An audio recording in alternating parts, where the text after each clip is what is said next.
আসসালামু আলাইকুম ষষ্ঠ শ্রেণীর শিক্ষার্থীরা, আশা করি তোমরা ভালো আছো। তো স্কিল হাট বাংলাদেশের পক্ষ থেকে আমি সাথে আছি মোহাম্মদ রাজীব। তো চতুর্থ অধ্যায় নিয়ে হাজির হলাম তোমাদের সাথে। তো চতুর্থ অধ্যায়ে দুইটা অংশে আমরা পড়বো। তো আজকে হচ্ছে প্রথম পর্ব, আর পরবর্তীতে পরবর্তীতে আরেকটি পর্ব থাকবে তোমাদের জন্য। তো চলো শুরু করি। চতুর্থ অধ্যায়। চতুর্থ অধ্যায়ের নাম ওয়ার্ড প্রসেসিং। তো ওয়ার্ড প্রসেসিং এটা অনেকটা প্র্যাকটিক্যালের বিষয়। তো তোমরা যদি প্র্যাকটিক্যালি এই চ্যাপ্টারটা আয়ত্ত করতে চাও, তাহলে আমার প্লেলিস্ট থেকে ওয়ার্ড প্রসেসের যে একটা প্লেলিস্ট আছে, এই সম্পূর্ণ ভিডিওটা দেখতে পারো। মেবি 5-6টা ভিডিও আছে। এই 5-6টা ভিডিও দেখলে তোমরা অনেক একটা ধারণা পাবো, বৃহৎ ধারণা পাবো। এই যে একটা দেখতে পাইতেছো, এটা হচ্ছে একটা কিবোর্ড। ওকে। তো এই অধ্যায় শেষে তোমরা কি কি শিখতে পারবা? এই যে অধ্যায় ওয়ার্ড প্রসেসিং বিষয়টি বর্ণনা করতে পারবা। তারপর তথ্য যোগাযোগ প্রযুক্তির সাথে ওয়ার্ড প্রসেসিং সম্পর্ক বর্ণনা করতে পারবা। তথ্য যোগাযোগ প্রযুক্তিতে ওয়ার্ড প্রসেসিং এর গুরুত্ব ব্যাখ্যা করতে পারবা। তারপর কিছু একটা লিখে সেটা সংরক্ষণ করার জন্য ফাইল তৈরি করতে পারবা। তারপর ওয়ার্ড প্রসেসর ব্যবহার করে ইংরেজি ইংরেজিতে কাজ চালানোর মতো লেখার কাজ করতে পারবা। তো এখানে ইংরেজি বাংলা দুইটা করা যায়, কিন্তু তোমাদের তো শুধু ইংরেজিটাই শেখানো হয়েছে বা দেখানো হয়েছে, বাংলাটা দেখানো হয় নাই। তো আজকে আমরা এখন আমরা পার্ট 1 নিয়ে আলোচনা করব। পার্ট 1, যে ওয়ার্ড প্রসেসর। ওয়ার্ড অর্থ আমরা জানি যে শব্দ, প্রসেসর মানে প্রক্রিয়া। তো দেখি এখানে কি বলছে। তোমাদের পড়াশোনা করার জন্য নিশ্চয়ই অনেক লেখালেখি করতে হয়। খাতার পৃষ্ঠায় কিংবা কাগজে তোমরা পেন্সিল বা কলম দিয়ে সেগুলো লিখো। যার হাতের লেখা ভালো, সে একটু গুছিয়ে লিখতে পারে, তার খাতাটা দেখতে সুন্দর হয়। যার হাতের লেখা ভালো না, গুছিয়ে লিখতে পারে না, কাটাকাটি হয়, তার দেখতে ততটা সুন্দর হয় না, তার লেখা দেখতে সুন্দর হয় না। কিন্তু মাঝে মধ্যে তোমাদের নিশ্চয়ই সুন্দর করে লেখার দরকার হয়। স্কুল ম্যাগাজিন বের করে বের করেছ, কিংবা কোনো অতিথিকে মানপত্র দিচ্ছ, কিংবা কোনো একটা জাতীয় প্রতিযোগিতায় রচনা জমা দিচ্ছ, তখন তোমরা কি করবে? একসময় কিছু করার ছিল না, বড়জোর কষ্ট করে টাইপরাইটারে লিখতে হতো। আগে টাইপরাইটারে লিখতে হতো, কিন্তু টাইপরাইটার দিয়েও এই যে কিবোর্ড আসার আগে টাইপরাইটার দিয়ে লেখা হতো। এখন কিন্তু কম্পিউটার ব্যবহার করে লিখে প্রিন্টারের মাধ্যমে খুব সুন্দর করে ছাপিয়ে নেওয়া যায়। লেখালেখির জন্য যে অ্যাপ্লিকেশন সফটওয়্যার তৈরি হয়েছে তার নাম হচ্ছে ওয়ার্ড প্রসেসর। এই যে লেখালেখি, কোথায় লেখালেখি? কম্পিউটারে। তো লেখালেখির জন্য যে অ্যাপ্লিকেশন সফটওয়্যার তৈরি হয়েছে তার নাম হচ্ছে ওয়ার্ড প্রসেসর। লেখালেখি করতে হলেই শব্দ বা ওয়ার্ড লিখতে হয়। সুন্দর করে লিখতে হলে শব্দগুলোকে সাজাতে হয়, গুছাতে হয়। আর এটা হচ্ছে এক ধরনের প্রক্রিয়া, যার ইংরেজি হচ্ছে প্রসেসিং। দুটি মিলে হয় ওয়ার্ড প্রসেসিং। আর যে সফটওয়্যার ওয়ার্ড প্রসেসিং করে সেটা হচ্ছে ওয়ার্ড প্রসেসর। তো যে সফটওয়্যারটা ওয়ার্ড প্রসেসিং এর কাজ করবে সেটাই হচ্ছে ওয়ার্ড প্রসেসর। তো এইখান থেকে তোমরা আশা করি ওয়ার্ড প্রসেসর জিনিসটা কি সেটা বুঝতে পেরেছো। আবার আমি যদি বলি, এই যে লেখালেখির জন্য যে অ্যাপ্লিকেশন সফটওয়্যার তৈরি হয়েছে তার নাম হচ্ছে ওয়ার্ড প্রসেসর। ওকে, লেখালেখির জন্য। এখন এটা কিভাবে করে? এই যে লেখালেখি করতে হলে শব্দ বা ওয়ার্ড লিখতে হয়, সুন্দর করে লিখতে হলে শব্দগুলোকে সাজাতে হয়, গুছাতে হয়। আর এটা হচ্ছে এক ধরনের প্রক্রিয়া, যার ইংরেজি হচ্ছে প্রসেসিং। দুটি মিলে হয় ওয়ার্ড প্রসেসিং। আর যে সফটওয়্যার ওয়ার্ড প্রসেসিং এর কাজ করে সেটা হচ্ছে ওয়ার্ড প্রসেসর। ওকে, আশা করি ওয়ার্ড প্রসেসর জিনিসটা বুঝতে পেরেছো। ওয়ার্ড প্রসেসর ব্যবহার করে কি কি করা যায় সেটা তোমরা নিজেরাই পরের পার্টে বের করে ফেলতে পারবে। তোমরা যখন সত্যিকারের কম্পিউটার ওয়ার্ড প্রসেসর ব্যবহার করে কিছু একটা লিখবে, তখন আরো খুঁটিনাটি বিষয় জেনে যাবে, যেগুলো বই পড়ে বোঝা সহজ হয় না। এই যে বলছিলাম যে এগুলা বই পড়ে তেমন একটা বোঝা যায় না বা সহজ না। তাই আমার ওই ভিডিওগুলো তোমরা দেখতে পারো, মোটামুটি একটা ধারণা পেয়ে যাবে। আর যার কম্পিউটার আছে তারা তো অবশ্যই সাথে সাথে প্র্যাকটিসও করতে পারবা। তারপরও ওয়ার্ড প্রসেসর নিয়ে দুটি কথা না বললেই নয়। প্রথমত, সাধারণ লেখালেখি বা টাইপরাইটারের সাথে ওয়ার্ড প্রসেসরের সবচেয়ে বড় পার্থক্য হচ্ছে ওয়ার্ড প্রসেসরে এডিটিং বা পরিবর্তন করা যায়। এই যে ওয়ার্ড প্রসেসরে কি করা যায়, এডিটিং বা পরিবর্তন করা যায়। টাইপরাইটারের কিছু একটা লেখার পর আমরা যদি দেখি কিছু একটা ভুল হয়েছে বা হয়ে গেছে, তখন মাথায় হাত দিয়ে বসে থাকা ছাড়া আর কিছু করার থাকে না। কারণ সম্পূর্ণ লেখাটা আবার লিখতে হয়, দেন কি করতে হয়, আবার যে জায়গাটা ভুল হয়েছে সেই জায়গা সংশোধন করে লিখতে হয়। ভুলটা শুদ্ধ করতে হলে আবার পুরোটা গুড়া থেকে টাইপ করতে হয়। সাপোজ তুমি মনে করো তুমি এক পৃষ্ঠা লিখলে, এখানে আসলা কিন্তু এখানে একটা স্পেলিং ভুল করছো বা বানান ভুল করছো, তখন এই যে বাকি যেগুলো লিখছো এগুলা কি করতে হইতো, কাটতে হইতো। এটা কোথায়, এই যে টাইপরাইটারে। ওয়ার্ড প্রসেসরে ভুল শুদ্ধ করার মতো সহজ কাজ আর কিছুই হতে পারে না। তো এই যে আমরা এখানে একটা ভুল করছি, এটা কি করব, এই যে ব্যাক স্পেস দিয়ে এটা ডিলিট করে দিব, তারপর আবার ঠিক করে ফেলবো, সাথে সাথে ঠিক করে ফেলতে পারি আমরা কিবোর্ড দিয়ে। শুধু ভুল নয়, ইচ্ছে করলেই যে কোনো পরিবর্তন করা যায় বা করা যেতে পারে। পুরাতন অংশ বাদ দিয়ে দিয়ে দেওয়া যায়, নতুন অংশ যোগ করা যায়। মানে ওয়ার্ড প্রসেসরটা অনেক অনেক ইজি টাইপরাইটার থেকে। তারপর কি বলছে যে লেখালেখির সাথে ওয়ার্ড প্রসেসরের দ্বিতীয় বড় পার্থক্য হচ্ছে সংরক্ষণ। তো প্রথম পার্থক্যটা আশা করি বুঝতে পারছো। আর দ্বিতীয় পার্থক্য কি হচ্ছে, এই যে সংরক্ষণ, অর্থাৎ সেভ, যে আমরা যে সেভ করে রাখি ফাইলটা, এটাকে বুঝাইছে। হাতের লেখা কাগজ সংরক্ষণ করা খুব সহজ নয়। কোথায় রাখা হয়েছে মনে থাকে না, দরকারের সময় খুঁজে পাওয়া যায় না, খুঁজে পাওয়া গেলেও হয়তো দেখা যায় কেউ পোকা খেয়ে ফেলেছে। ওয়ার্ড প্রসেসরে এগুলো কোনো ভয় নেই। লেখালেখি করে একটা ফাইল হিসেবে হার্ড ড্রাইভে রেখে দেওয়া যায়। দরকার হলে একটা পেন ড্রাইভে বা সিডিতে কপি করে রাখা যায়। আরো বেশি সাবধান হলে অন্য কোনো কম্পিউটারে কপি করে সংরক্ষণ করা যায়। যেহেতু ওয়ার্ড প্রসেসর সবার জন্য প্রয়োজনীয় আর খুব জনপ্রিয় সফটওয়্যার, তাই সফটওয়্যারের সব বড় কোম্পানি চমৎকার সব ওয়ার্ড প্রসেসর তৈরি করেছে। যেমন কোম্পানির মাইক্রোসফট ওয়ার্ড, তারপর সেরকম একটি অ্যাপ্লিকেশন সফটওয়্যার। অর্থাৎ আমরা সবাই কি ইউজ করি, যে এমএস ওয়ার্ড, আমরা অবশ্যই নাম শুনছি। এই যে এটা হচ্ছে এই যে মাইক্রোসফট কোম্পানির মাইক্রোসফট ওয়ার্ড নামে পরিচিত। তো কেউ যদি কেউ যদি টাকা না দিয়ে বিনামূল্যে ওয়ার্ড প্রসেসর সংগ্রহ করতে চায়, তাহলে তার জন্য সফটওয়্যার আছে, আর সেটি হলো ওপেন অফিস রাইটার। তো এই যে এমএস ওয়ার্ড দিয়ে আমরা ওয়ার্ড লেখালেখি বা ওয়ার্ড প্রসেসিং এর কাজ করি। এটা হচ্ছে একটা পেইড সফটওয়্যার। ওকে, এটা হচ্ছে পেইড। আর যে ওপেন সোর্স রাইটার, এটা হচ্ছে সবার জন্য উন্মুক্ত, অর্থাৎ যে কেউ চাইলে ইউজ করতে পারবে, কোনো টাকা পয়সার প্রয়োজন হবে না। কাজেই তোমরা নিশ্চয়ই বুঝতে পেরেছো, কাগজ আবিষ্কার করে একদিন মানুষের সভ্যতা একটা নতুন যাত্রা শুরু হয়েছিল। হাজার বছর পর আজ কাগজ ছাড়াও লেখা সম্ভব, এবং সেটা দিয়ে সভ্যতার আরেকটা নতুন যাত্রা শুরু হয়েছে। এই যে ওয়ার্ড প্রসেসর, এই যে এটা হচ্ছে পেইড, এই যে এখানে লেখা আছে পেইড মাইক্রোসফট ওয়ার্ড, এটা হচ্ছে ফ্রি, আর এটা হচ্ছে অনলাইন, এই যে গুগল ডক্স, আর হচ্ছে অফিস 365, এগুলো হচ্ছে অনলাইন ফ্রি। অনলাইনে ফ্রি। আমি সবসময় এই যে গুগল ডক্স ইউজ করি।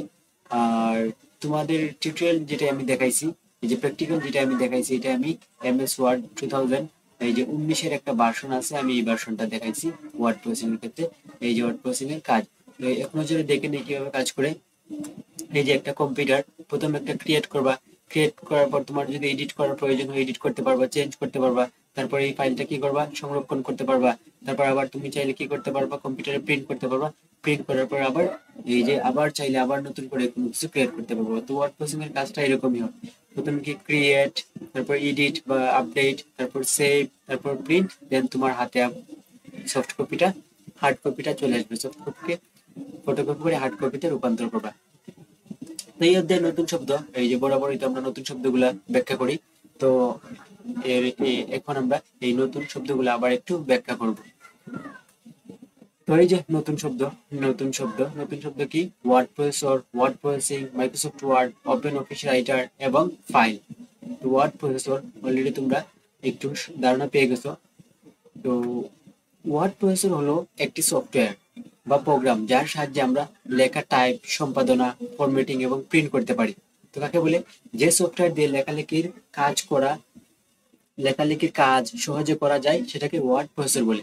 যে সফটওয়্যার দিয়ে লেখালেখির কাজ করা যায় বা সহজে লেখালেখির কাজ করা যায় তাকে কি বলে, ওয়ার্ড প্রসেসর বলে। তো এর উদাহরণ একটা কি, যে মাইক্রোসফট ওয়ার্ড, গুগল ডক্স, তারপর ওপেন অফিস। তো এটা তো হচ্ছে পেইড, আর এটা হচ্ছে ফ্রি। তো ওয়ার্ড প্রসেসিং ওয়ার্ড প্রসেসিং এর জিনিসটা কি? প্রসেসিং, এই যে আইএনজি আছে, আইএনজি থাকলে আমরা বুঝি রানিং। তো ওয়ার্ড প্রসেসিং হচ্ছে ওয়ার্ড প্রসেসরের সফটওয়্যার ব্যবহার করে লেখা তৈরি, সম্পাদনা, সংরক্ষণ ও মুদ্রণ করার প্রক্রিয়া। তো লিখিত কোনো কন্টেন্ট বা লেখা কম্পিউটারে টাইপ করে সাজানো ও ব্যবস্থাপনার পুরো প্রক্রিয়াকে ওয়ার্ড প্রসেসিং বলা হয়। যেমন বানান ঠিক করা, তারপর হচ্ছে ফন্ট পরিবর্তন করা, অনুচ্ছেদ সাজানো, ছবি যোগ করা, ফাইল প্রিন্ট করা ইত্যাদি। তো এই কাজগুলো ওয়ার্ড প্রসেসিং এর মধ্যে করে, অর্থাৎ আমি প্রসেসিং করতেছি, এখন এই যে বানান ঠিক করতেছি, ফন্ট পরিবর্তন করতেছি, অনুচ্ছেদ সাজাইতেছি বা লেখা সাজাইতেছি, ছবি যোগ করতেছি, এগুলো হচ্ছে ওয়ার্ড প্রসেসিং এর কাজ। তো যুক্তিসহ ব্যাখ্যা এগুলো একটু দেখতে পারো যে মিনা যোগাযোগ করার জন্য ইন্টারনেট ব্যবহার করবে। ইন্টারনেটে একেবারে কম খরচে যোগাযোগ করা যায়, আবার দ্রুততার সাথে পৃথিবীর কোনো প্রান্তে থাকা। আচ্ছা, এটা মনে হয় এই যে পাঠের বহু নির্বাচনী একটা ছিল, এটা মনে হয়, তো এটার দরকার নাই। এখন আমরা এই পরবর্তী শব্দ কি ছিল যে মাইক্রোসফট ওয়ার্ড। পরবর্তী নিউ শব্দ কি ছিল? Microsoft Word. Okay, Microsoft Word. Microsoft Word. তো মাইক্রোসফট হচ্ছে একটি word processing software. Microsoft Word হলো একটি জনপ্রিয় ও শক্তিশালী ওয়ার্ড প্রসেসিং সফটওয়্যার যা মাইক্রোসফট কোম্পানির তৈরি। তো এটা দিয়ে কি করা যায়? যে টাইপ করা যায়, ফরম্যাটিং করা যায়, ছবি, টেবিল ও চার্ট যোগ করা যায়, ফাইল সংরক্ষণ করা যায়। একটি উদাহরণ, পাঠ্য বইয়ের প্রশ্ন টাইপ করে পিডিএফ তৈরি করা যায় মাইক্রোসফট ওয়ার্ড ব্যবহার করে। এই যে আমি যে এই পিডিএফটা তৈরি করছি, এটা কিন্তু আমি এই যে গুগল ডক্স দিয়ে তৈরি করছি। গুগল ডক্স যেটা কি একটি ওয়ার্ড প্রসেসর সফটওয়্যার, যেটা অনলাইন। তারপর হচ্ছে ওপেন অফিস রাইটার, এটা হচ্ছে ফ্রি একটি সফটওয়্যার, ওপেন অফিস রাইটার। তো ওপেন অফিস রাইটার হলো একটি ফ্রি ওপেন সোর্স, অর্থাৎ সবার জন্য উন্মুক্ত প্রসেসর সফটওয়্যার যা অ্যাপাচি ওপেন অফিস প্যাকেজের অংশ। কাজ, মাইক্রোসফট ওয়ার্ডের মতোই লেখালেখি, সম্পাদনা ও ডকুমেন্ট ফরম্যাটিং এর কাজ করা যায়, তবে এটা কি ইউজার ফ্রেন্ডলি না, অর্থাৎ ইউজ করে আমরা বেশি আনন্দ পাই না বা উপভোগ করি না। তো বিশেষ দিক, এটি হচ্ছে ফ্রি, কম্পিউটারে ইনস্টল করে অনলাইনে অফলাইনে ব্যবহার করা যায়। বাট সব থেকে জনপ্রিয় হচ্ছে এই যে এমএস ওয়ার্ড, এটা দিয়ে সবাই করে, যেহেতু মাইক্রোসফট কোম্পানির অবশ্যই ভালো হবে, তাই এগুলাকে ইউজ করে। যে ওপেন অফিস খুব কম মানুষ ইউজ করে। তারপর হচ্ছে ফাইল। ফাইল কি? আমরা কোনো কিছু কাজ করতে আমাদের কি প্রয়োজন হয়? ফাইলের প্রয়োজন হয়। ফাইল হলো একক তথ্য সংরক্ষণের মাধ্যম। ফাইল হলো একক তথ্য সংরক্ষণের মাধ্যম। এটি হতে পারে লেখা, ছবি, ভিডিও, অডিও, সফটওয়্যার ইত্যাদি। তো যদি সংজ্ঞাটা দিতে চাও, যে যে কোনো ডেটা বা তথ্য কম্পিউটারে সংরক্ষণ করার জন্য যেভাবে রাখা হয় তাকে ফাইল বলে। যে কোনো ডাটা বা তথ্য কম্পিউটারে সংরক্ষণ করার জন্য যেভাবে রাখা হয় তাকে ফাইল বলে। তো ফাইলের ধরন কি হতে পারে? এই যে ডক্স, এটা হচ্ছে মাইক্রোসফট ওয়ার্ডের এক্সটেনশন। এগুলা হচ্ছে এক্সটেনশন, ফাইলের এক্সটেনশন। অর্থাৎ এই যে .mp3 থাকলে আমরা কি বুঝি? এটা হচ্ছে একটি অডিও ফাইল। .mp4 থাকলে আমরা কি বুঝি? এটা একটি ভিডিও ফাইল। তো .docx থাকলে এটা বুঝবো আমরা একটি ডক্স ফাইল।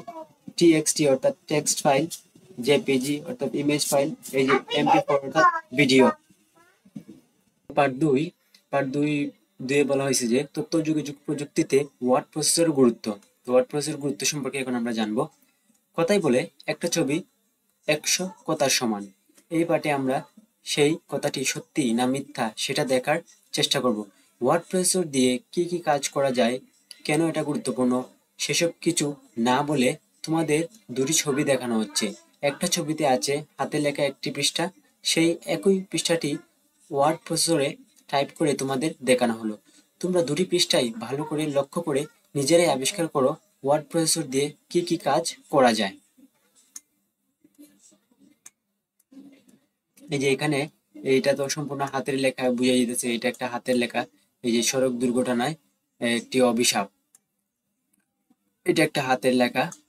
এটা একটা হাতের লেখা, এই যে 2011 সালের একটা হাতের লেখা, হাতের লেখা রূপ। তো হাতের লেখা এটা। তো একই লেখা দেখি এখন যেটা লেখা যায় যে ওয়ার্ড প্রসেসরের লেখাটি নতুন রূপ। তো এটা এখন এখানে যেটা লেখা হয়েছে এটা হচ্ছে ওয়ার্ড প্রসেসর দিয়ে লেখা। এই যে ওয়ার্ড প্রসেসরের লেখাটির নতুন রূপ। সড়ক দুর্ঘটনা একটি অভিশাপ, রোড অ্যাক্সিডেন্ট এ কার্স। তো এটা কত সুন্দর দেখা যাইতেছে, সবাই পড়তে পারবে। এখানে কার হাতের লেখা সুন্দর, কার হাতের লেখা সুন্দর না, এগুলো কিন্তু ম্যাটার করে না। কিন্তু হাতের লেখার ক্ষেত্রে সুন্দর হাতের, অনেকের হাতের লেখা সুন্দর, আবার অনেকের হাতের লেখা সুন্দর না। তো যাদের হাতের লেখা সুন্দর না তারা আবার মন খারাপ করে আমার মতো, কারণ আমার হাতের লেখা বেশি সুন্দর না। তো এখানে কি বলা হয়েছে, আমাদের দেশে সড়ক দুর্ঘটনা একটি অভিশাপের মতো। খবরের কাগজে যখন আমরা দুর্ঘটনার খবর পড়ি, তখন গুলোকে চিনি না বলে তাদের আপনজনের দুঃখটা আমরা সব সময় বুঝতে পারি না, শুধু অনুভব করতে পারি। ওকে, শুধু যে মনে দুঃখ পাই তা নয়, অনেক সময় পরিবারের যে মানুষটি রোজগার করত, হয়তো সেই মানুষটি দুর্ঘটনায় মারা যায় বলে পুরো পরিবারটাই পথে বসে যায়। দুর্ঘটনায় যারা আহত হয় তাদের চিকিৎসা করতে গিয়ে অনেক পরিবার সর্বশান্ত হয়ে যায়। অর্থাৎ এই যে অ্যাক্সিডেন্ট, একটি দুর্ঘটনা সারা জীবনের কান্না, অনেক সিএনজি বা গাড়ির পিছনেই লেখা থাকে। তো তোমরা যখন রাস্তা পারাপার হইবা তখন একটু খেয়ালে রাস্তা পারাপার হইবা। এই যে দেখো একটা অ্যাক্সিডেন্টের কি অবস্থা হয়েছে গাড়ির। সড়ক দুর্ঘটনা কমানোর জন্য আমাদের সবারই একটা দায়িত্ব আছে। সেই দায়িত্বগুলো এভাবে লেখা যায়। এই যে প্রথমে দিছে ক্রমিক নং 1, 2, 3, 4, 5, 6, 6টা দিছে পথচারী। পথচারী কি করবে? দায়িত্ব, রাস্তা পার হওয়ার সময় দুই পাশ দেখে পার হবে, সব সময় ওভারব্রিজ দিয়ে রাস্তা পার হবে। আমরা এটা হয়তো বা একটু খেয়াল করি, কিন্তু এটা আমরা মোটেও ওভারব্রিজ ইউজ করি না, কিন্তু নিয়ম হলো ওভারব্রিজ ইউজ করা। তো 2 নম্বর, যাত্রী গাড়ির ছাদে ভ্রমণ করবে না। তো যাত্রীরা অনেক সময়, এটা ট্রেনে দেখা যায় আমাদের দেশে, ট্রেনের উপরে কি যাত্রীরা যায়, তো অ্যাক্সিডেন্ট ঘটে, দুর্ঘটনা ঘটে। কিন্তু ড্রাইভার ঝুঁকিপূর্ণভাবে গাড়ি চালালে তাকে সতর্ক করতে হবে। অনেক ড্রাইভার, যে স্পেশালি আমি সিএনজি খুব বেশি চড়ি, তো সিএনজি অনেক ড্রাইভার খুব দ্রুত চালায়, মনে হয় ও এরোপ্লেন চালাইতেছে, সিএনজি চালাইতেছে না। তো ড্রাইভারকে একটু সতর্ক করা যদি স্পিডে চালায়। তারপর ড্রাইভার সঠিক ড্রাইভিং লাইসেন্স ছাড়া গাড়ি চালাবে না। সো ড্রাইভারের অবশ্যই কি থাকতে হবে? ড্রাইভিং লাইসেন্স থাকতে হবে। ড্রাইভিং এর সমস্ত নিয়ম মেনে গাড়ি চালাতে হবে। তো অনেকে ট্রাফিক সিগন্যাল মানে না, এবং এক সাইড দিয়ে যাওয়ার কথা থাকলেও অন্য সাইড দিয়ে চলে যায়, বা ওভারটেকিং এর যে একটা অভ্যাস, এটা থাকে বেশিরভাগ ড্রাইভারের। তো গাড়ির মালিক যেসব গাড়ির চলাচলের উপযোগী নয় সেগুলো পথে নামাবে না। আমাদের দেশে তো বেশিরভাগই কি ডেট এক্সপায়ার, ডেট এক্সপায়ার গাড়ি চলাচল করে, যেগুলো আসলে এগুলার মেয়াদ উত্তীর্ণ গাড়ি। তো এগুলা মালিকের কি একটু সতর্ক হওয়া উচিত। তারপর পুলিশ সঠিকভাবে আইন প্রয়োগ করা। পুলিশ কি করে? সবারই দোষ, আমাদের দোষ, পুলিশের দোষ, সব মানুষের দোষ, আসলে একা কারো দোষ নয়। পুলিশ দেখা যায় 500 টাকা 100 টাকা খাওয়া খেয়ে কাগজ ছেড়ে দেয় বা গাড়ি ছেড়ে দেয়। তো 500 টাকা 100 টাকা খাওয়ার আমরা সুযোগ দেই কেন তাকে? যদি আমরা আমাদের গাড়ির কাগজপত্র সব ঠিক থাকে, ড্রাইভিং লাইসেন্স ঠিক থাকে, তাহলে কিন্তু পুলিশ আমাদের কাছ থেকে টাকা নেয় না। কিন্তু এগুলো আমরা করি না। আমরা কি করি? কাগজ নেই না, ড্রাইভিং লাইসেন্স নেই না, এই ফ্যামলেট পড়ি না। এগুলো কিন্তু আমাদের অসতর্কতার কারণ।